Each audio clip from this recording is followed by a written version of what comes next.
I think the first time I met you was one of the weirdest experiences of my life. I need to get back to that open mic mentality of just getting back to the craft and just putting the work in every day. I feel like weirdly the Stoic thing for you guys is like... I was listening to Ego is the Enemy a lot during it because I'm like, gotta keep the ego in check. In a way, like a bad audience is a good audience for you, and a good audience is kind of a bad audience. And so I think that's why I kind of gravitated towards a character like that, because that's kind of how I want to be in life.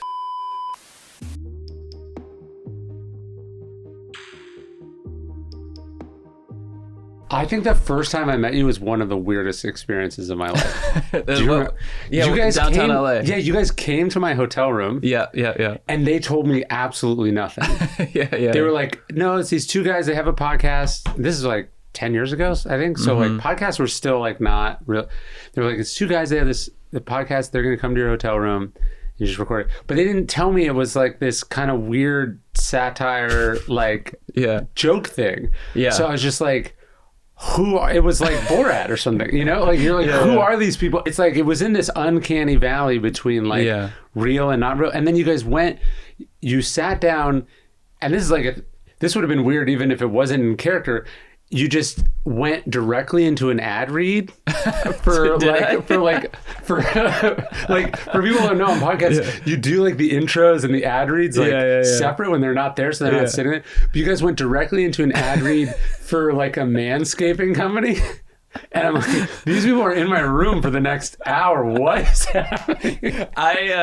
Oh man, I forgot we used to do that. We used to do the ad read right with the guy. Yeah, you know, that was really early on with our podcast too. I think so. Because we were kind of unsure. We just started having guests. Yeah. And so it was in a moment where we were trying to just always be in character. So we were like, do we be in character? Do we ask questions in character? And so we were kind of like, you know, when we first started out and started like gaining some like traction, all of our meetings and like we met with like producers, we did them all in character. Oh. And it worked for some, but for others, they're like, you can't. They're like, what are you doing? Yeah. And to us, we were like, no, we have to stay in character. Like we were at this one guy, and he's like, guys, stop. And we're like, and then our agent was like, hey, if they tell you to break, you can break. Yeah. And we're like, oh, okay. I don't remember what book it was for. Stillness is the key. Okay. So this was, I guess, 6 or 7 years ago. Yeah. But there's a thing that publicists do, which is like, on the one hand, they're trying to get all the big things that move the needle. And then there's just like other things they're just trying to like fill up the list. Right. You know? And you never know like which one you're going to get. Yeah. But sometimes it's like they have a relationship with someone or they know something and they're just like, just trying to get, because it makes, I mean, they're like, hey, I know you have this book about philosophy. You should talk to Chad and JT. That's like your perfect audience. Yeah. So like the fact that they booked it was hilarious.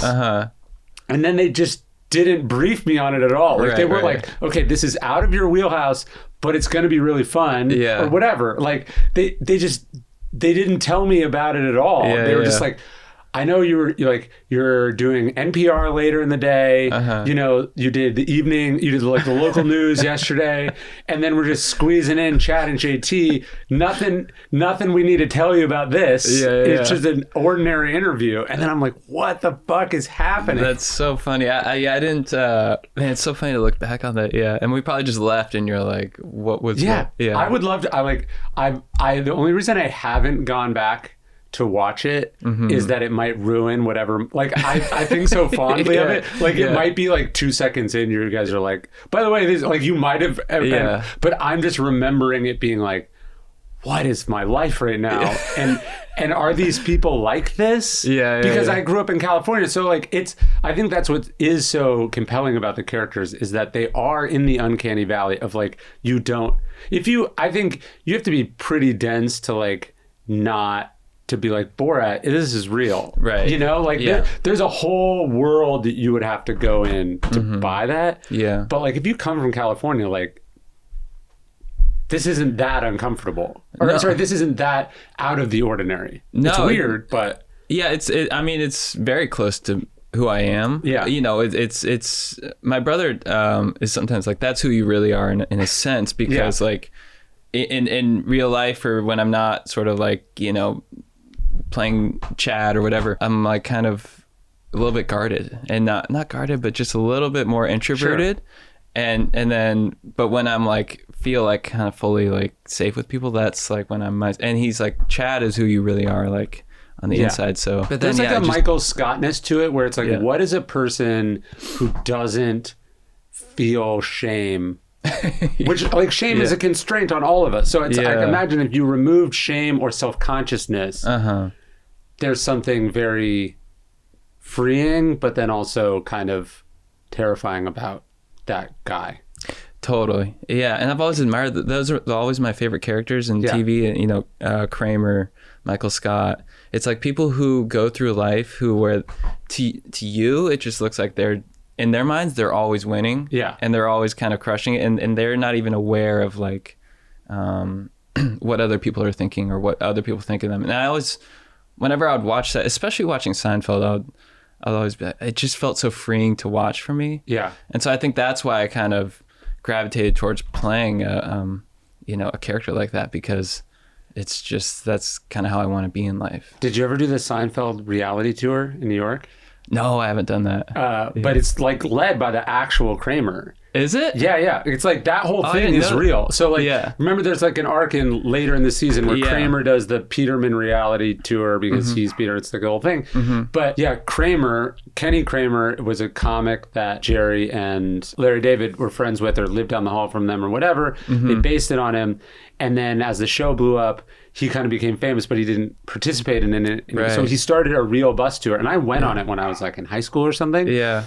And you're like, oh, this is like, it's kind of like cool behind the scenes, but you're also like, there is something like sad and weird about it that like, you're like, oh, it actually wouldn't be fun to be Kramer because like in real life, this is what Kramer is doing. Exactly. Like, he doesn't actually have anything going on. This is like his main thing, but it was weird. It's interesting how like movies or TV shows can kind of glorify that. Like, I think a good example is Brad Pitt's character in Once Upon a Time in Hollywood, Cliff Booth, because he lives in a trailer, he's single, you know, Quentin Tarantino, he's basically a loser. Yes. But when you see Brad Pitt playing him, you're like, I want to be that guy. Yeah. And there's it's interesting how, you know, in TV and film, it's able to do that. So. Yeah, it is. You know, Michael Schur, so he has this book called How to Be Perfect, which is actually a book. It's very smart, but it's a book about moral philosophy. And they have this section in it about like whether it would be awesome to be Michael Scott or not. Right. Is actually that the greatest person to be, because you're like the Dunning-Kruger effect where you're like stupid, but you're not smart enough to know that you're stupid. Like ignorance is bliss. And then he kind of goes like, maybe a better example is like, would it be awesome to be Ron Gronkowski? Right. Because like, he's obviously like, the problem with Michael Scott is his life is objectively very sad, right? right. He's, cooking bacon for himself on his Foreman grill and no one wants to be with it. Like until the relatively close to the end of the show, like his life sucks. But like, is there something about this sort of like oafish, but good-natured, and mostly hitting green lights in the course, like would you rather be that than someone with self-awareness? Yeah, I mean the kind of the golden retriever who's crushing it. Yes. Yeah, exactly. I mean, that sounds awesome to me.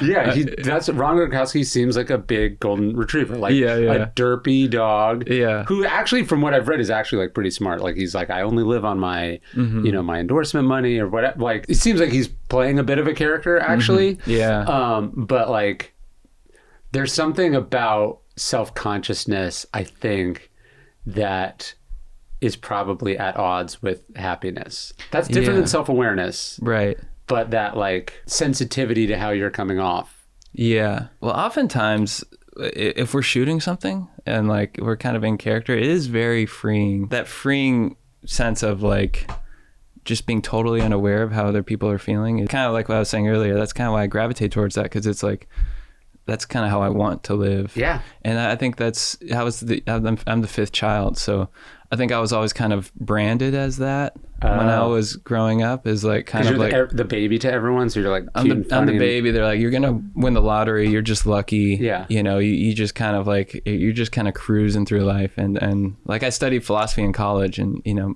like my older brothers in finance, you know, they're just all very focused on successful. And then I was like, yeah, I'm going to study philosophy. They're like, what are you going to do with that? I'm like, I don't know. Comedy. Yeah, obviously. Yeah. Steve Martin did it. Yeah. It was funny, speaking of self-consciousness, because I did this talk this morning. Yeah. And like, it was like 1,000 people, or the venue was supposed to seat 1,000 people, but you ever get in front of a group and it's like, it's not, I wasn't supposed to deliver the audience, so it's not on me, but you're like seeing empty chairs and you're just like, it could be full or it's not full. Yeah. Why are they not here? Did they leave? And you're just like, the second, like you get, so now you're thinking about what you're doing as you're doing it and what you're not doing is doing it. Yeah. So I think art, comedy, writing, sports, like the second you're kind of like seeing yourself as you're doing it, you're out of it. And there's probably something about being in the character, because the character doesn't think about any of that. You don't have to think about any of it, and you're just in it. Yeah, I used to, or I still do, like, really enjoy bombing, because especially when I started doing that kind of on stage, like I'd sort of developed a persona on stage, and it's like sometimes, especially early on, audiences would just be like, well, what are you doing? And like, to me, that was so satisfying, because I'm like, oh, they think it's real.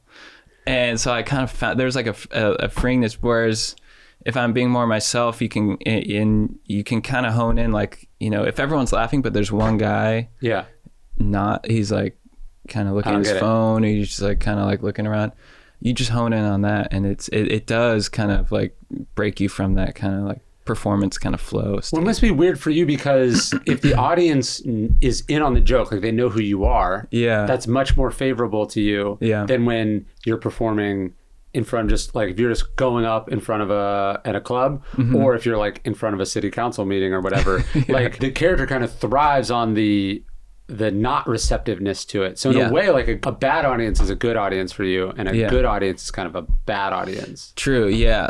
Like if people are familiar with me, then they're kind of in on the joke, and then the surprise isn't there as much. Yeah. So you kind of have to work to you know, whereas if it's an audience that doesn't know who I am, you know, sometimes it can really pop, because it's like the surprise is there from the jump. But as soon as I walk on stage, they're kind of like, something's off. Yeah. And so and if they buy into it, they're on board for the whole ride. And so it's kind of doesn't even really matter about like the like writing. If I'm doing stand up, if the writing or punchlines, those matter, but it's more in just my way of being. Yeah. That I think makes them laugh, which is something I noticed with like Sebastian Maniscalco. Are you a fan of his? He, like, when I watched him on stage for the first time, the way he walked up made me laugh. And I was like, oh, I want to do that, where he had this like Italian kind of like swagger, but it was just so funny to me. And I'm like, man, if you can just like exude like a funny, weird confidence as you walk on stage, that kind of... Well, because he's playing a character. He's acting like it's him, but he's closer to like Larry the Cable Guy than he is Jerry Seinfeld. In the sense of, it's like, it's this thing that he's doing. Yeah. It's like that's his persona. That's sort of the side of himself that he's honed in on. That's funny. Yeah, I like stand-up comics who are more like writer comic. Like they're just doing it. Yeah, there's not like an app. I find to me, when it feels like they're performing, then it gets more towards like one-man show or spoken word. It punctures the illusion for me. Like I think to me, great stand-up comedy, even though it actually is a highly honed performance that they are just reciting a script for, I like the feeling that they're like, what am I going to talk about next? You know what I mean? Like that to me, those are more my favorites. Yeah, where it's sort of stream of consciousness. It feels like stream of consciousness. Like this is, even though they know exactly the hour they're performing and when they're hitting all the spots, but it feels like they're just saying the stuff. Like I don't like TED Talky speakers either, where they're like, they've performed the hand gestures and they like took a class on charisma or something. Where it's all scripted and you kind of whereas like Bill Burr, I think Bill Burr's really good at that, where he can rant on stage and it feels like it's all coming from his, or Chappelle, like whenever you see Chappelle, he always feels like it's unrehearsed. And it's like he's like, this is just what I'm feeling, and he's really good at creating that. Because sometimes you'll watch his specials, I'm like, did he practice this at all, or is this just how he talks? But he must have. Oh yeah, I think no one's booking a theater and paying for production to be like, let's hope it's good. Yeah. Yeah. No, it's that's like another level of talent where it's I mean, it's all about making it look effortless, or that you're not trying. It was funny because so after you guys came, I was like, what the fuck is this? And then a couple months later, whatever, I saw one of the viral clips, and it was very triggering for me because when I was 20, maybe, I just started at American Apparel. I think I've told this story before, but I just started at American Apparel, and the company was like a disaster. So he would just like, there would just be these like girls in his life. He'd be like, he's like, I think we should have another store in Toronto. Go figure it out. Yeah. You know, he would just like assign these people who had no idea what they were doing to like open a store for a company doing $500 million in sales. And so he had done this in San Francisco, and he had sent this girl to open this store in the Mission District. And actually, the Mission District had some weird San Francisco-y law that banned big box retailers, but their definition of a big box retailer was any restaurant or retailer with more than 10 locations. Oh, interesting. So suddenly, like, to open this store, they thought they'd sign the lease, they're going to open it, they put up the coming soon sign, and then it all came to a screeching halt when like these community activists were like, no, you're a big box retailer, you can't come gentrify our neighborhood. And it was going to be subjected to like a city council meeting with like public opinion. And so they were like, Ryan, you have to go. And I was like, I didn't do this. Also, I have no training in this whatsoever. Right. But they were like, no, you need to go address this like city council meeting. And so I go, they told me I would speak first. I had 5 minutes. So I prepared 5 minutes of remarks. Well, like so many hundreds of people came that I get up there and they're like, actually, you have 2 minutes. Wow. I don't think I've ever spoken in public before. And I have to, somehow I do my remarks. They don't go well. And I'm wearing an American Apparel shirt, like a gray shirt. And have you ever read A Man in Full? No. It's the Tom Wolfe novel. I'll give it to you. There's a scene between like a loan agent and the main character of the book. And he's like, my goal is to give him saddlebags. And they go, what's saddlebags? He's like, I'm going to lay into this dude so much. He's like, you're going to start to see the saddlebags under his arms. Yeah. So you can see pictures of this because it was like covered. And I'm just like soaked. Like, I'm just like, I'm out. I'm losing it. Anyways, so I do my thing and I go, okay, I did my part, whatever. That's as bad as it's going to get. Right. And then they direct me. I have to sit in the front row and then be addressed by the community for the next 2 hours. Oh, no. And these are wackos from San Francisco. These are community activists from San Francisco objecting to what they think is a big box retailer gentrifying their neighborhood. Yeah. So, I just sat there and I got yelled at. And you were representing representing for 2 hours. And, it's like this woman gets up and she's like, I was hoping to open like a vintage sex toy store. And like that was a real thing that she said. And I'm like, what?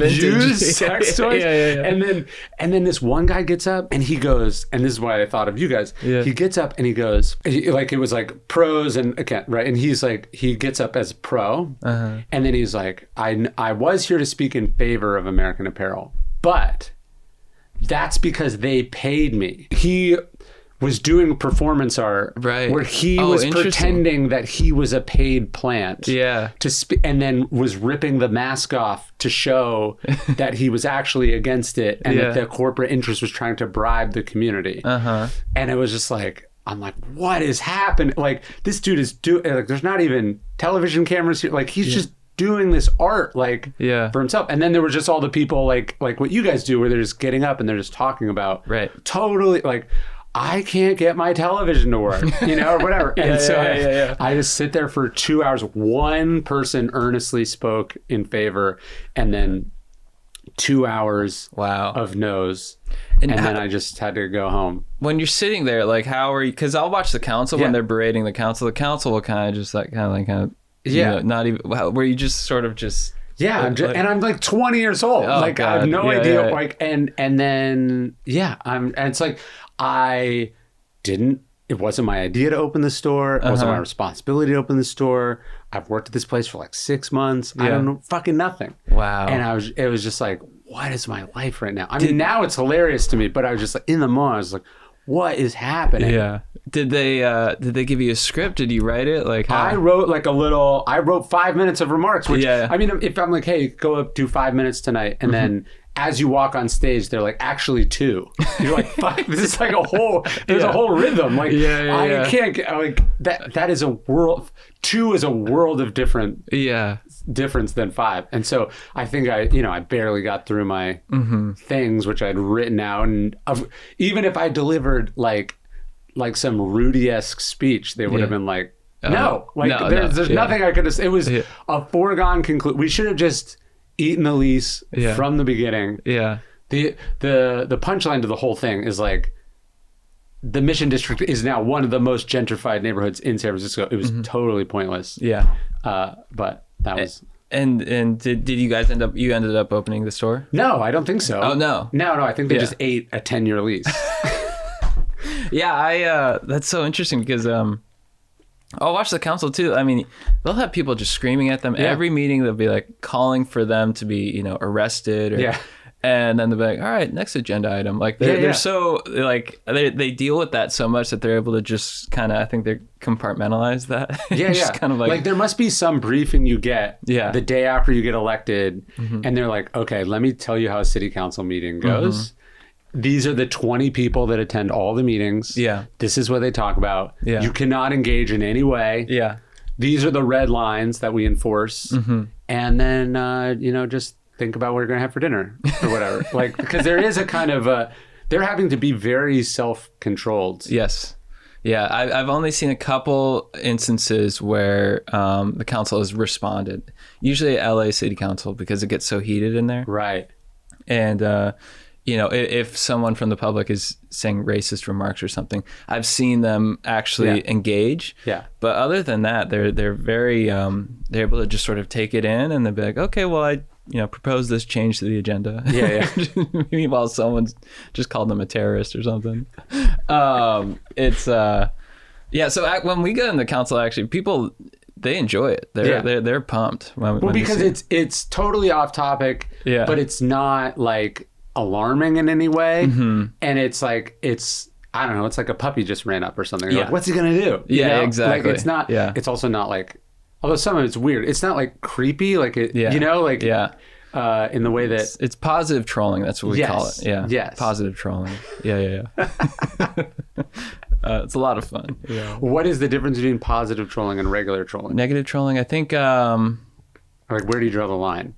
I think positive trolling is generally the joke is on us. Yeah. So we're always trying to make fun of ourselves. Negative trolling is I think when you come in with the intention of trying to elicit a reaction from them, right? And usually attacking someone or being offensive in a way to get a negative reaction from someone. Right. Like Borat or the famous one where he does like the thing during the national anthem. He sings the national anthem. He's trying to trample on whatever they hold most sacred. Yeah. You're like just going on this like benign rant around a seemingly nonsense issue. Yeah. And it's sometimes trying to have like a hidden message underneath, but a lot of times it's just being silly and and just trying to, put the joke. That's our main thing, is the joke is always on us. We always try to, we never really want to be punching down or making fun of someone. Right. And then if someone gives us a negative reaction, that's sort of on them. Yeah. Like I remember when we did like a video where we were handing out masks in Huntington Beach in like 2020.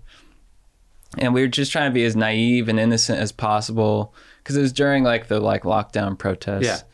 And so we just had a box full of masks and we were handing that in Huntington Beach. And Huntington Beach is like weirdly conservative, right? Like it's like kind of it's like a MAGA like dot in the middle of California. For exactly. Some reason. Yeah. So we knew what we were doing. Yeah.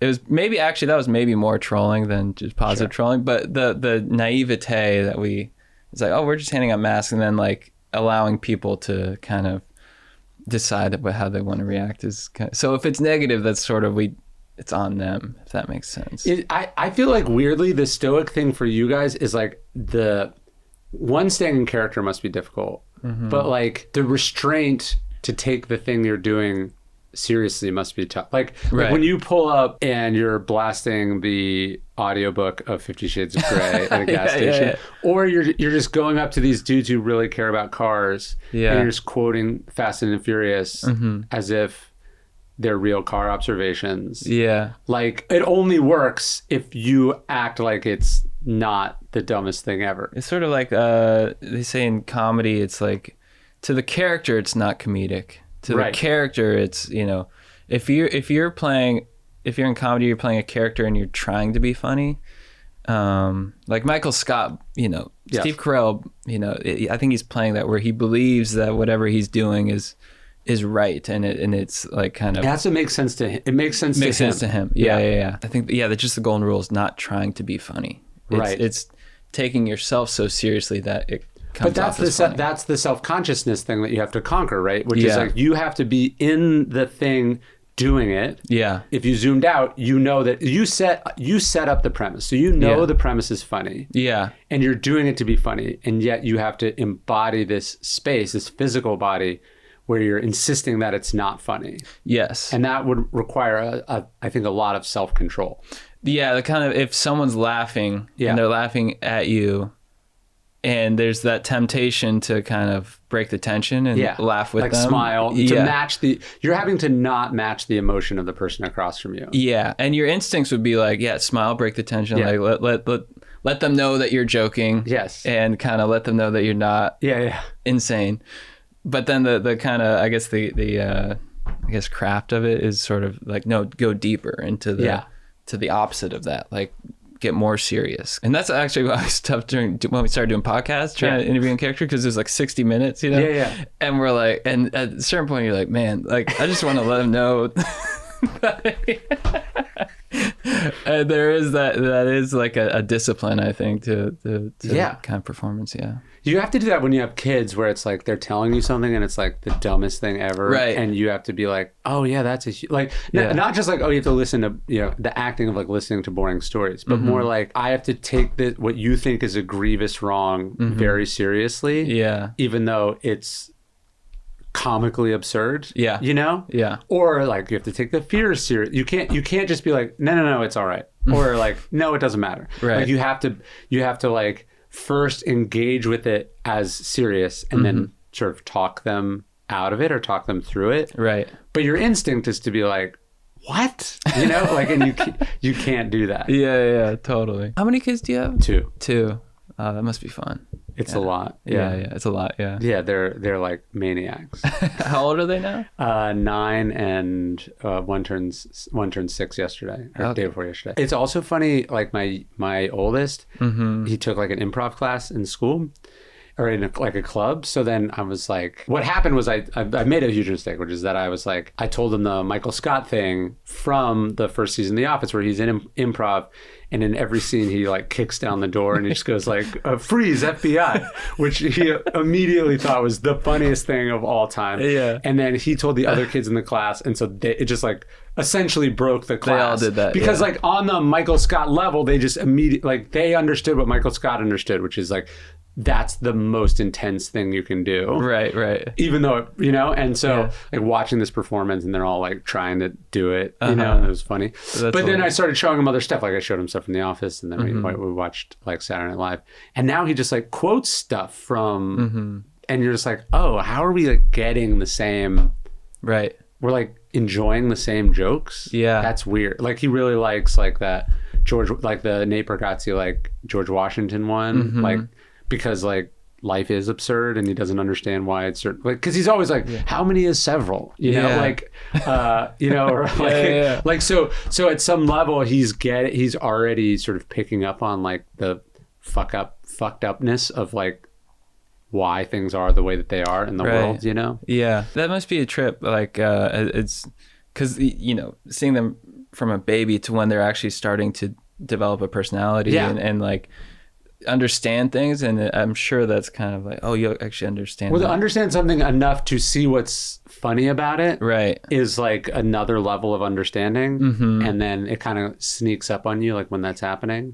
There's one, it's called King Brothers Toyota on SNL, where it's a Toyota like sales commercial for this like some local dealership, but the local dealership is having trouble selling the cars because they put in a Raisin Cane's and a Chick-fil-A like near the exit, and you know how the drive-throughs back up, and so like the whole thing is about how like you have to take exit 260, but if you get in the right lane you'll get stuck and you can't get into the and it's like going over, and then like we were driving yesterday and we passed like the Chick-fil-A that's in this town, and he goes like, get hard in that left lane, and he's like doing the thing, and you're just like, this is what I remember doing with my friends as a kid, and now like you're like quoting, doing that. Now we're quoting stuff back together. That like really snuck up on me. Yeah, it's so interesting. What age do you think you can watch Dumb and Dumber?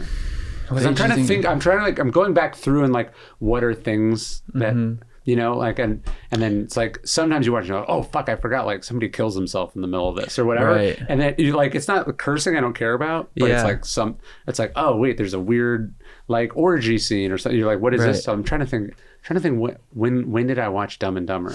That's interesting. I what's funny is I think I started watching those movies pretty early. Yeah. I was watching Seinfeld in like first grade, and my teacher was like, I was like, she's like, what did you do last night? I'm like, I watched the series finale of Seinfeld. And she's like, what? And like JT, my like comedy partner, he was watching like Heat when he was like 5. So none of it, for both of you, this is not like an endorsement of doing this early. It's oh, this is why they ended up the way that they exactly. did. Yeah. So maybe I'm like, you should wait. I remember watching Austin Powers when it came out. I was 7. So is that comparable to Dumb and Dumber? I think Austin Powers is more adult than Dumb and Dumber. I think if you're 9, I think you're ready. Okay. Yeah. You grew up in Sacramento, right? I did, yeah. Where'd you grow up? Carmichael and East Sac. So my dad lived in East Sac, mom lived in Carmichael.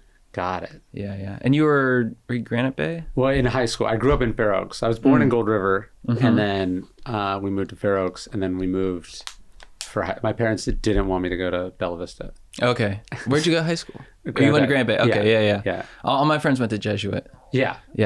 I think my parents had some illusions of me going there, and then like didn't do any work to make that happen. So then I just you had to go to you had to like do all this testing and stuff. Yeah, and you had to go to like Sunday school and stuff that. Which I didn't grow up religious, so it was like kind of like I was. My parents sent me to boarding school, so. But my dad was actually considering Granite Bay. Yeah. He's like, should I move to Granite Bay to do Granite Bay or? It was like the new. It's like when like they opened a new high school, it's like the best one. Yeah. So like I think they just opened it. Yeah. And that's why they moved there. Yeah. My grandfather, my mom's dad, was a German teacher at Bella Vista. Oh, really? So like but for like 40 years. So I think there was like no. You're not gonna go there. Yeah, Sacramento. Yeah, it was a great place to grow up. You thought so? I you know what I think? I went to a boarding school for high school. Yeah, on the East Coast. Yeah, and I think something about growing up in Sacramento is like, as opposed to other parts of California like San Francisco, or if you grew up in LA, it's kind of I think it grounded me a little bit more. Just like kind of it was a little bit kind of away from the glamour of Hollywood or like San Francisco or something, where it's I don't know, I think you're around more normal people, I would say.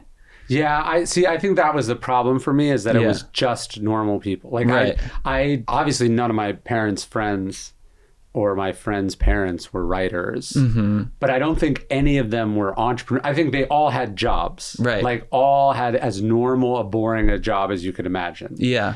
And so if that's what you're meant to do, that's very comforting, I think. But if it is limiting in terms of like your sense of what's possible. Right. You know what I mean? I haven't thought about that. Yeah, because I guess I went to boarding school. Their parents probably did all sorts of incredible things. So I was exposed to, all that kind of stuff. So so that's an interesting point. To me, it was always sort of like that having that foundation of Sacramento, and then kind of going into a world that's a little bit more glamorous and I never really thought about that. But that is like the Nepo baby thing. I think people think it's that they opened doors, and I'm sure they did. And it's just like, if your parents are well off, like you have more freedom to do things. But I think a big portion of it is like your parents showed you that was a thing you could do. Like you had it, you're like, that's the job. Like Steph Curry growing up in basketball arenas probably contributed as much as the genetics did. He was like, this is a place you go to work. This is how it works. This is what you have to do to qualify for this line of work. You know what I mean? Like I think if either of my parents had gone to private schools, they would have understood the process for getting your kid into a private school. There's legacy admissions, but also just like, how that system works. Yes. And so they didn't. They were just like, well, our kid's smart. Can he go here? And it's like, no, there was like a process you had to go through. Yeah. And, unless you're a genius, and they didn't go through the process, so they didn't get it. Like knowing like the rules or the norms of spaces, I think that's like the real privilege that gets passed on it. To me, that's the Nepo baby thing. It's like you understand how the system works. Right. Yeah. Because I remember when I first moved to Hollywood to like pursue acting, my dad approached it. He's a doctor, so he approached it from the academic doctor. He's like, I want you to go to J. Crew, get some sweaters, get a haircut. Yes. Like you're going in for a job interview. Yes. And then you realize, very early on, it's like, no, if you're like quirky, you need to be quirky in order to like stand out. Oh, it's so funny you said that because so I went to Riverside. Yeah. And because I was like, I want to, like, Southern California is where it's at. Even though Riverside could not be further. Like, I might as well have just stayed in Sacramento. Like, first off, the drive, one's an hour and a half drive and one's a 5-hour drive. You know what I mean? Like, but I just thought, like, Southern California, that's where it's at. And then I remember I got, like, through someone, I got, like, this interview for, like, an internship at, a record label.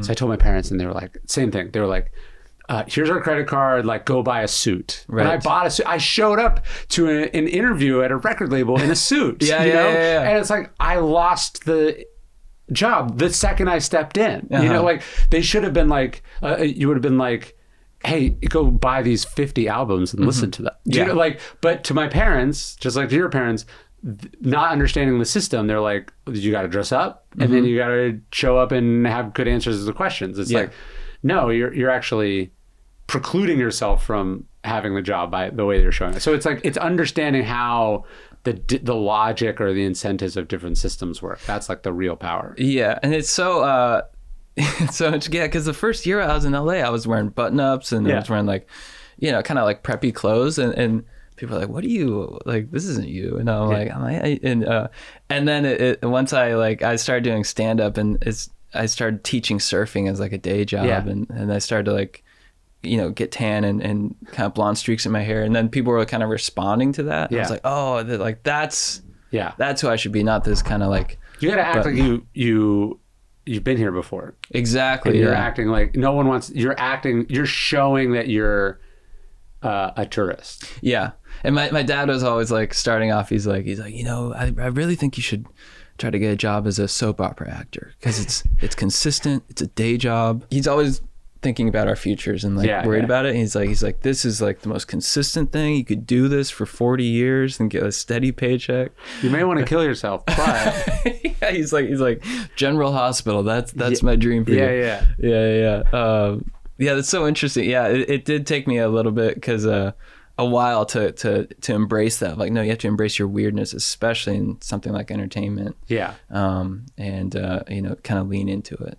We almost moved when my parents were thinking of the Granite Bay thing. They were also like, my dad got a job offer in Tahoe, and so they were thinking. And I think about like, I think I would have become Chad or JT if they moved to. Do you know what I mean? Like, because I had a friend in Sacramento, and they're around the same time. They moved to, and like I think about like what he's doing and how his brother. I'm like, oh, okay, this is actually like a huge.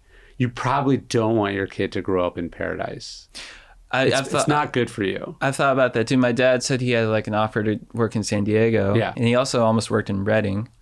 Which, but not quite paradise. Not quite paradise, but San Diego. Yeah. Growing up, I'd be like, "What? Yeah, like, La Jolla? Like, and he's like, I don't like it. It's cloudy." I'm like, "What?" But yeah, looking back on that, it is sort of it does seem like a little bit of a hindrance because you grow up like, I feel like that it might create a lack of motivation. Yeah, or you're just around. I don't know. Maybe it's who you're around or. Yeah, it's something because it's funny that you mentioned San Diego because I used to go like, why do we live in Sacramento?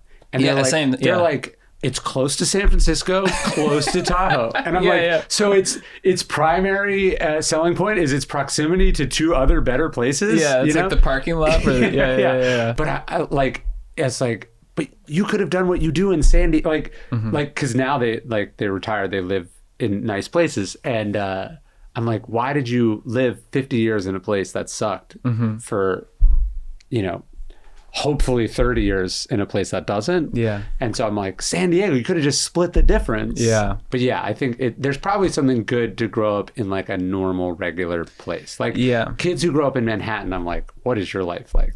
Oh yeah, I went to high school with kids who grew up in Manhattan. But I like what you're saying too, is it's like there's that mix of having kind of sort of a grounded base that kind of keeps you humble, but also being exposed to, people who really kind of... You need to know it's possible. Yes. And I think like it wasn't until I went to college. Actually, I just got invited. I spoke at the college that I went to, and like so what happened was I got in, and they sent us like in the summer before we started to this like seminar that was taught by this professor who was a novelist. Yeah.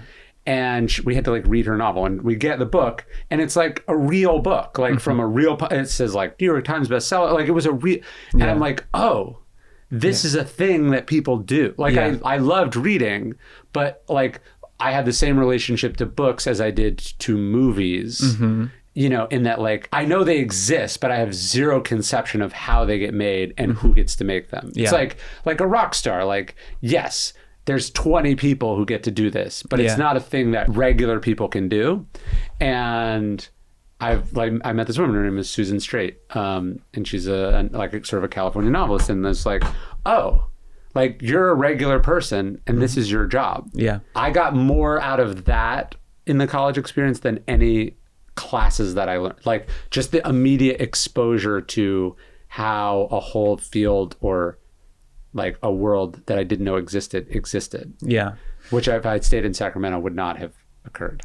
Totally. Yeah. I think for me it's being exposed to the kind of people where it's possible, and for me it's like I knew nothing about Hollywood. I knew nothing about how same thing like movies get made. Like I wanted to shoot a sketch. I didn't understand really the lighting. He's like we need to set up lighting. I was like, what? Yeah. And like I didn't I had like a huge amount of naivete toward, but I think that served me well in the sense that like I had seen people, been around people who had kind of followed their dreams.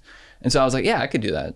Like there was something like, there's this weird confidence where like, I could totally do that. And then when you get in it, I was like, you kind of learn everything. But I think that kind of just having that knowing inside your head of like, oh, I could totally doing that. And then just thrusting yourself into it. Obviously my contention is that ego is generally bad. It fucks people up. Yeah. But you do see, especially in the arts, that ego, because it sometimes resembles confidence, or because it ignores obvious dangers or worst case scenarios or like logic or appropriateness, it sometimes is advantageous. Yeah. So like naivete can be helpful because like you don't know, like you just tried to do something, the odds were 1,000,000,000 to 1. But then there's also like the ego of like, yeah, I'm worthy of this. Like, you should give me millions of dollars to do this thing. Or I'm totally qualified to do this. Yeah. And like the ego, like I know this one author, I've known him a long time. And like, I think his superpower is he asks for stuff that he has zero business asking for. Do you know what I mean? Like, and he never feels uncomfortable about it. And I don't think he's like pushing through the discomfort. Yeah. I think and I don't even know if it's like confidence. I think it's just more like he's not even aware that it's a thing that a normal person would be like, what? Yeah. I like in Ego's Enemy, always be a student. I always try to remember that. Having that mindset of like learning from people and always trying to get better and working on the craft. But I think there's kind of a mix of like that humility and that having that mindset, but also just this, do you call it ego or something, of just like this kind of like, oh yeah, but you're gonna go up to the head of a network and be like, you should give me a show. And it's like, you can't do that. But sometimes it works for that. There's some people that it works for. Totally. And then you're just like, fuck, wait, is that what I'm supposed to be doing? Yeah. Or is that also that person's Achilles heel? Yeah. I think it's there's probably more cases where it totally doesn't work, and then there's few unicorns where they're like, it just works out for them. Yeah, they just walk through raindrops like their whole, every time they ask, they never hear no. They get the right person at the right time. They're just like, they just get stuff they have no business getting that other people had to work very hard to like earn. That's like what they say, like, may you have the confidence of an average white man. You know, just like, just the world is my oyster. And it's like, okay. Yeah. Do you think there's something to that mindset where like it just, in the way you come off to people or something, where it just creates scenarios where things tend to work out? Or... I think if you're not looking very closely, or you're not very informed, like you're not savvy, ego and confidence look very similar. Right.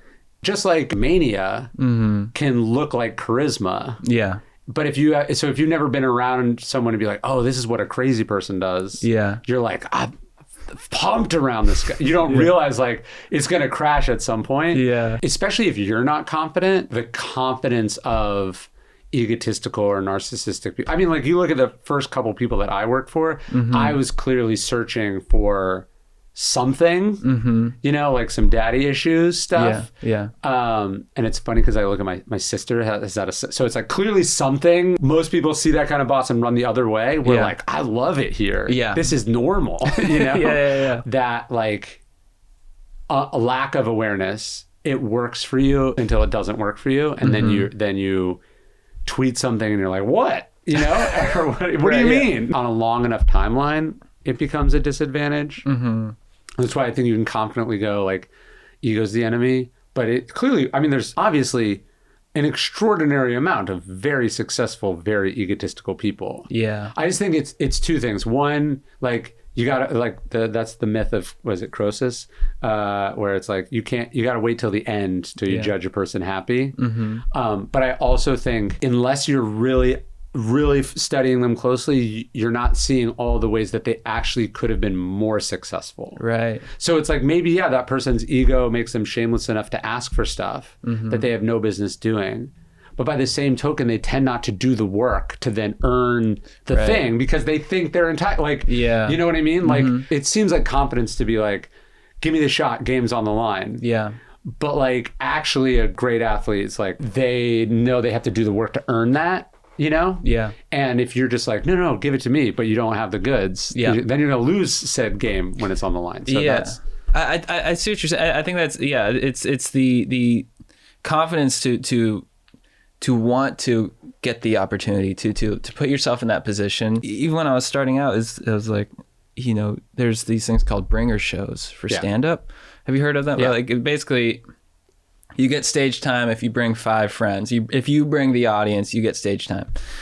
And so early on, I like did like an open mic, and then there's a bringer show. They're like, we can give you stage time at the Comedy Store. I'm like, amazing. Yeah. And just bring 5 friends. So immediately I was like, I'm already on stage at the Comedy Store. Yeah. This is crazy. And then I just quickly, wore out all my friends. I'm like, they were like, dude, we're not coming to any more shows. I'm like, oh, and like, it was this thing where I had like the naivete or to be like, no, I can be on stage at the Comedy Store. But then quickly learning of like, oh no, it takes what it really takes is 2 to 3 open mics a night. Yeah. Every night for 10 years. Yeah, you need a certain amount of shamelessness to get up and do the thing when you're bad, which you invariably are at the beginning. Yeah.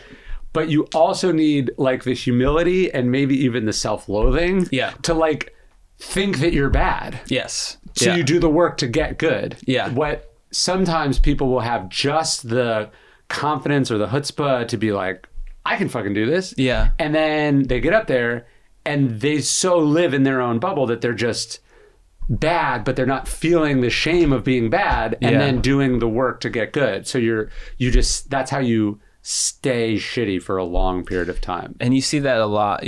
Like the people who will get off stage and be like, man, I crushed. Yeah. And you're like, no, you didn't. Yeah. If you walk off feeling like you crushed, it's like the best in the world don't feel that way. No. So that you feel that way, that's where ego's the enemy, because it's making you stay as you are. It's probably more pleasant to not feel shitty. Yeah. But the shitty is like Ira Glass talks about this. He's like, there's a taste talent gap. Yeah. When you start, and you have good taste, which is, you know what is funny, or you know what's beautiful, or you know what's good writing, but like you can't do it. Mm-hmm. But the desire to bridge that gap is like the propulsive force that makes you good. But if you're just like, maybe you have good taste, but then you're also biased when it comes to yourself, or you're delusional when it comes to yourself, that's a problem, because now you're just like confidently being shitty. If you don't believe you can do something, you're not going to be able to do it. Yeah. But just because you believe you can do something is not even close to sufficient to being able to do it. Yeah, it's always having this kind of this mindset of like, no, there's always room for improvement. Yeah. Like you're never perfect. I mean, always a student. That's one of my favorite things, is just because, like, you know, you'll see like Bill Burr get off stage at the Comedy Store, and he, you know, to me, I'm like, he just crushed. Yeah. But to him, he's like, oh, that one bit, I'm not getting it right. You know, there's that criticism. There's like self-criticism of like, no, I need to improve this to really kind of, it's always perfecting it. And it's kind of never reaching that destination, I think. Well, Dr. Drew did a study many years ago of, as guests would come in to Loveline, he gave them like this narcissistic personality test. Because like, it's interesting, like you'd think you'd be able to study narcissism, but most really successful narcissists are obviously inaccessible to like clinical research, right? Yeah. Most studies are done on like college students for class credit, you know? Yeah. So he was able to give this narcissistic personality test to like all the guests. So like a range of celebrities and musicians, and then also like reality TV stars and whatever. And what I remember from the study is that they found that, like most celebrities have some level of narcissism, but it's this interesting question of like, you know, are narcissists attracted to celebrity, or does celebrity make you narcissistic? It's probably a little of both. But one of the things they found was that the more technical the thing you did was, the less narcissistic you were. So like drummers might be very famous because they're in a huge band, but what they do is really fucking hard. Yeah. And it's like a craft that you love. So it's like inherently humbling, and it's inherently about like solving this like puzzle, you know, versus like someone who was on the Real World Road Rules Challenge is like attractive, in good shape, made a good like pitch video, and then is maybe like dramatic. So like they're both famous, but one is getting their ass kicked by the craft of the thing, and the other one is mostly just thinking about like, how can I get more on TV? It's like the craft itself humbles you, and keeps you in check. That makes a lot of sense.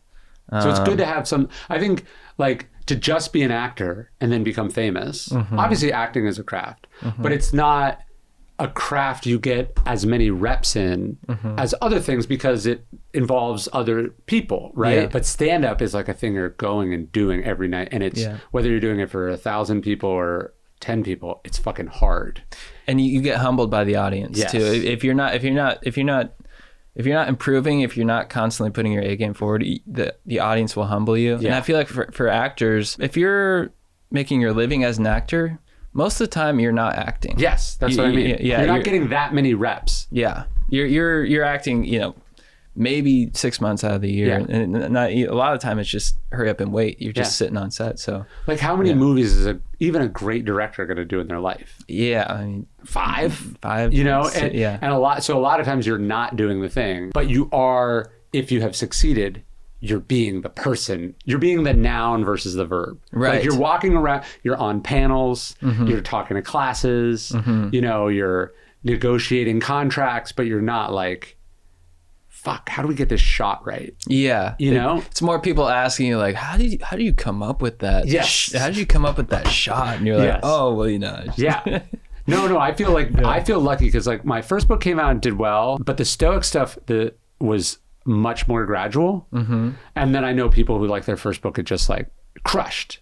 That's like, now you're the person instead of like trying to be the person. I spend a lot more time writing than being the writer. If your first thing just now you're the guy, or the person who did the thing. And that, I think, can be destabilizing and disorienting. When you first started writing about Stoicism, was there like a light bulb moment for you, or? Well, actually, Dr. Drew introduced me to Stoicism. Really? You didn't know this story? Oh, I didn't know that. Oh, no, it's ridiculous. I was writing for the college newspaper in Riverside, and I got this call one day. No, I think they put like a slip in my mailbox at the paper. Anyways, Trojan Condoms was sponsoring like a conference of college journalists. They were like, "Do you want to go?" And I was like, "Fuck yeah." You know? And so I went, and he was the speaker. And afterwards, because I used to listen to Loveline in my room every night before bed. And I was like, "Hey, what, like, you seem really smart. Like, what books would you like tell a kid like me to read?" And he was reading the Stoics. Really? That's how I got introduced to it. So I read the Stoics first. Like, I was 20, and it sort of blew my mind. I was like, this is what I want to do and I want to write about. And I had a blog. Like, I started a blog the day I graduated from high school. So, which I just realized is 20 years from tomorrow. Oh, cool. You know, so I've been doing this. I realized I've been doing this for 20 years now. Yeah. But that's what I wanted to write about. And then I had this marketing career, and I knew I wanted to write about that, but I understood at some level that no one was going to let a 20-year-old write about ancient philosophy. Right. So that's why I worked for Robert Greene. And I knew I had to do the other books first, and then I could write about what I wanted to. After you have a little bit of heat, then people are willing to take a shot on something crazy. Yeah. What did you do for Robert Greene? I was his research assistant. Oh, you were? Okay. For the 50th Law and Mastery, and then a little bit on some of the other books. Yeah. He's awesome. So I was maybe like 23 or 24, and I wrote this article about Stoicism, and this publisher found it, and they were like, "We'd like you to do a book about this." And I was like, "Robert, like, I have a book deal. What do you think?" And he was like, "No." And I was like, "What do you mean?" He's like, "You don't." He was like really blunt. Yeah. He was nice, but he was like, "You have to say no to this." Right. Like, he was like, "It's too early. You're not qualified to write this book. You'll be a better writer later." And I'm very glad I listened to him. You think you're ready, and you're probably not ready. It's similar in stand-up. Like when you start, if you're getting laughs, a lot of times it can be just the joke structure or whatever. But as you keep doing it, you notice a difference in laughs, and it's when I was like 24, I'm like, "Oh, I'm gonna talk about partying in college," because it's you don't realize at the time that how much life experience informs like your relatability and how much you can connect to an audience. Like, no, like most audiences, they don't want to hear from like a 23-year-old or just totally. That's exactly what Robert was saying. Yeah. And like, you think these people are screwing you over by not giving you shots. Yeah. You know, like, you're like, "What? If they would just let me do it, I'm ready." And they're like, "No, wait." And you think you're being like helped. Like, I remember on my first book, I hired a publicist for Trust Me, I'm Lying. I remember it was $20,000. I was like, what the I had to pay $20,000, and they were like, the campaign we agreed to is I picked $20,000, and I picked 20 outlets that I wanted to be on. You know, it was like The Daily Show, CNN. I picked all the things, right? Yeah. And like, that's what I was paying. There's obviously no guarantees, but and they got 0 of the things, right? Like, not one of the things. Yeah. I have subsequently checked. I have subsequently gotten almost all the things on that list. Like, over the next 15 years, I did get all of those outlets. But I thought like either they were not doing a good job, or like these gatekeepers are like fucking me over. Yeah. And like, if I had gotten any of those 20 things the first time, I feel like maybe my whole career would have turned out differently, like in the negative sense, because I thought I was ready, and I wasn't even close to being ready. Yeah. There's a story I actually have in the wisdom book about this like samurai master, and the student comes to him and he goes like, "I'd like to become a master. How long will it take?" And he says like, "It'll take 10 years. And he goes, No, I'm very serious. I'll pay extra. Like, I'll work really hard. How long will it take?" And he goes, 15 years. And then he was like, no, you don't understand. I don't have that much time. I want to speed the process up. What do I have to do? And he goes, "Okay, it'll take 20 years. Yeah. Right. And like, you think you want it to happen sooner or faster, and you almost certainly don't. And if you got the opportunities, not only you're not getting screwed over by not getting the opportunities early, you're probably being given a gift. Yeah. We kind of experienced that with, we got a show on Netflix. Yeah. And it was great. The whole experience was great. But to me, it was like, actually, I was listening to Ego is the Enemy a lot during it, because I was like, got to keep the ego in check. Like, don't become like too. Yeah. And, you know, it kind of like, it was like the dream. And especially growing up, is like, to you, like, if you're a comedian, like getting a TV show, you're like, that's the career maker. Yeah. And to me, I was like, when this comes out, I'll be cruising. You're a made man. Exactly. And it was great. Like, the whole experience was awesome. And we're really proud of how it came out, but it came out and the next day it was, you know, you're kind of like, yeah, and nothing happened. Where's the parade? Yeah, exactly. Yeah. And I'm like, oh, I was miserable for like 2 weeks. My fiance was kind of like, what's your deal? I'm like, I don't, you know, just, you just expect everything to be easy from that point. But it kind of humbled me in a sense to where I was like, oh, I need to get back to that open mic mentality of just getting back to the craft and just putting the work in every day. Like there's never going to be a moment where you're kind of just on easy street. Yeah, you think for someone else, you're like, if they would just put this on the homepage of Netflix, it would blow up. Yeah. And then everyone will, and you think that's what you want. Yeah. I remember once I read this thing from one of the founders of Google where they were saying, like, early on, they knew that the algorithm was getting better every day. Right. And so that actually, like, understanding that made them not feel anxious or slighted when they weren't getting press. Right. Because they were like, every day later the press comes, the better it will convert because the thing is better. Yeah. And to, like, again, I'm thinking, hey, I need to be like, this is my first book. It's about this thing. Why am I not on the Daily Show? Or why am I not getting this thing? And it's like, first off, I would have almost certainly been an underwhelming guest because I'm 25 years old.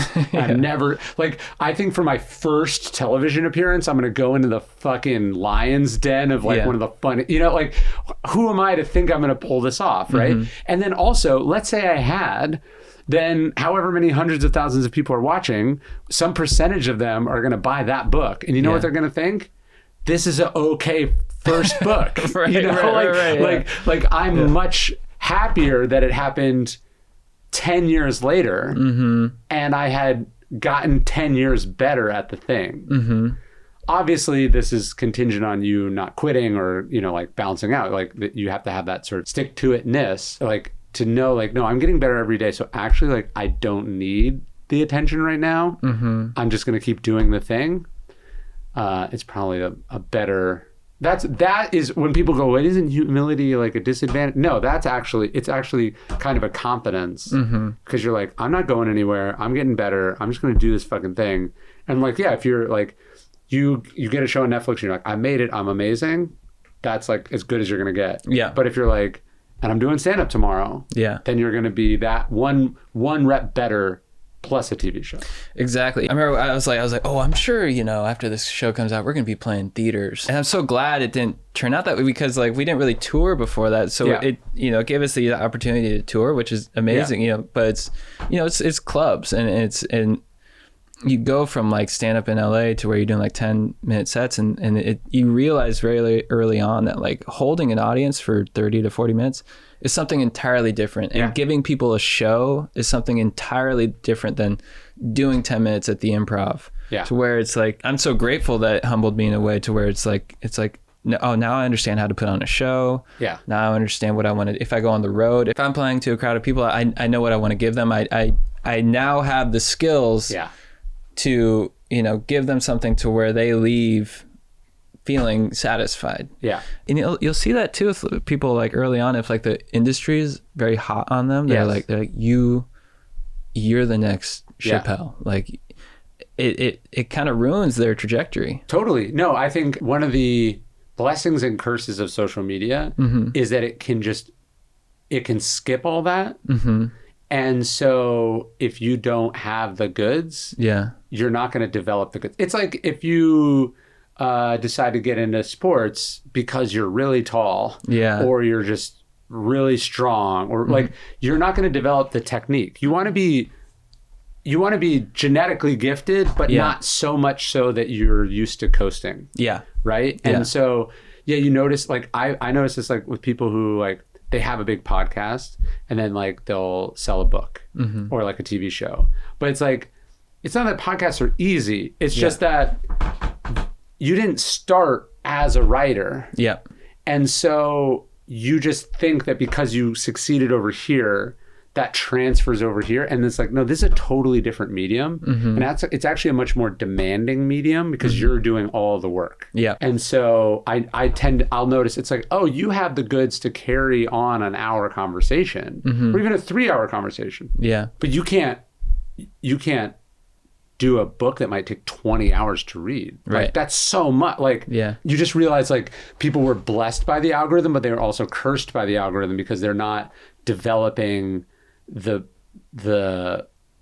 all around skills required to succeed in different mediums. Yeah. And you see it too of like, and people nowadays I just keep citing like Bill Burr and Bargatze, but like, they were, in their 30s. They were in comedy's interesting because it's one of the few that you actually do get like music. It's like, sure. Yeah. But the business, like culture also favors you when you're young. So there's something raw and authentic about it. And then there's an expiration. It's like sports. Yeah. Whereas like comedy, oftentimes the biggest comic in the world does have 10, 20, 30 years of experience because it's not photogenic, but there's something not like where we're more generous with who we allow to succeed in the medium. Yeah. It's a really good example of like, no, fucking do your act, get really good at it. That's how you succeed. Not like these tricks and whatever. I'm being maybe a little bit dismissive of social media too, where it's like, you also see people who are like, I see this where like,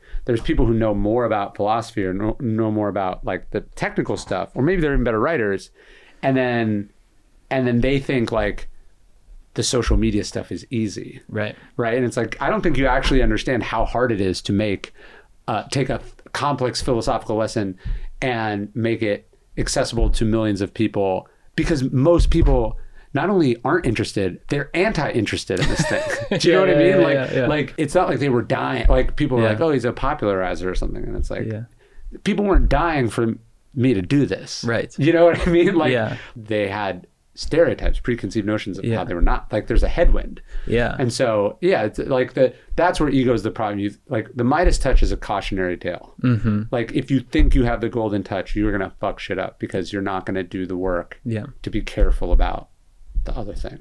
Totally. There's also, conversely with social media, there's people who will come along and be like, I know the tricks of the algorithm. Like here's like how, here's how you hook the audience. And so people who are trying to like make it big on social media, they'll create kind of trash content because they're like, oh, this will get views. But they're garbage views. Garbage views. They might get the views, but there's no substance to like whatever following that creates to where there's no actual relationship because there's nothing there. Yeah. You're not creating like, if you're trying to create fans, you're not creating true fandom. So I think it's having that realization that there's no free parking or well, I bet even for you, like the viral city council meeting stuff probably does the best. Yeah. But like, who goes and sees that person? Yes. In a theater, because like it's not a city council meeting. You're like, would I rather have the city council thing do 10 million views? Yeah. Or this like funny sketch or bit that I came up with do 100,000 views? One is much smaller, but probably much actually better for you. Yeah. Because the goal isn't just to have a large number of numbers next to your account. It's to have fans. Yeah. Oh, yeah. I learned that too. It's like virality does not translate to a career in the sense of like, creating a relationship with the fans or like getting that, like people go to see certain comics because they love their stand-up. Yeah. And so, it's not like just by being a lot of times too, sometimes people will become popular and then they'll get people to come out. Yeah. But they don't have the goods and then they just ruin that. Yeah. You got to work hard at everything. Were there any other kind of like notable figures in culture kind of talking about philosophy in the way that you were? That's a good question. I mean, I started writing about Stoicism in like 2007 and 8. So like well before even social media and well before influencers. So that wasn't really the model. That came later. In the 80s, there were some authors that did books about like Machiavelli or did books about Genghis Khan or The Art of War that popularized them like to Wall Street. Right. And I'd read about that and I was like, oh, that's interesting. Mm-hmm. They were able to like take this thing and make it popular to people who were trying to use it in a different sphere. Yeah. And then obviously I knew Robert Greene, and Robert's sort of a model for that too. So I had some sense that you could take something that was esoteric or impractical and make it accessible to people. So I had that. And then I think people always think there's some plan, you know? They're like, you know, like, how'd you know? And it's like, I was actually writing about marketing books, and then I wrote about like, the order didn't exactly happen in the way people thought it did, right? Yeah. I also had a day job, so kind of like none of it really mattered, you know? It wasn't like I was like, okay, I'm going to do this and then this and then this and then it'll end here. It's more like I'm doing this thing that I really like, and then I'm looking at other people. It's like, oh, like here's Instagram. Well, like people post quotes. Let's do that. And then it was like, we noticed like, for instance, we would post like the quotes, and then I'd be like, I have a new book out. And then they'd be like, who are you? And then I realized it's like, oh, they're following the account for the quotes, but they don't know that I'm doing it. And so part of the videos and the other stuff came from like needing to make the connection between Stoicism and me, that sort of translator, popularizer of it, right? And so it's kind of, you make these individual decisions as you go, and then later people are like, well, this was obviously the plan, and you're like, no, I was just going from cool thing to cool thing. I remember when I first read it, because when you first came on our podcast, the book was Stillness is the Key, and so I read it. And why did you guys even have me? Did you know who I was? Or was it just you like thought it was a funny pitch? You know, JT's girlfriend at the time, my co-host, we got an email, I think, from your publicist, and his girlfriend at the time was like, "Oh, I love his books. You just have him on." That's hilarious. Yeah. And but then I read the book, and I studied philosophy in college. I love it, and so it's just like what I love to read about the most. And I think the way you were able to deliver it in like a way that's just, you know, sometimes you read these philosophy books, they're so dense. You're like, I was reading like Nietzsche. I'm like, what is going on? You know, exactly. It's like, it takes like so long to get through a page and understand what you're reading. And then you're like, is this actually good? Or is someone just telling me that it's good? Right. Like, I don't know. Yeah. I even reread Meditations during COVID. And even that, you know, it's you really got to take your time. It was such a cool thing, you know, stumbling upon your work. Well, likewise. Yeah. Oh, thanks. Yeah. It was a great meeting of the minds. Yeah. You want to go check out some books? Yeah, let's do it. Yeah.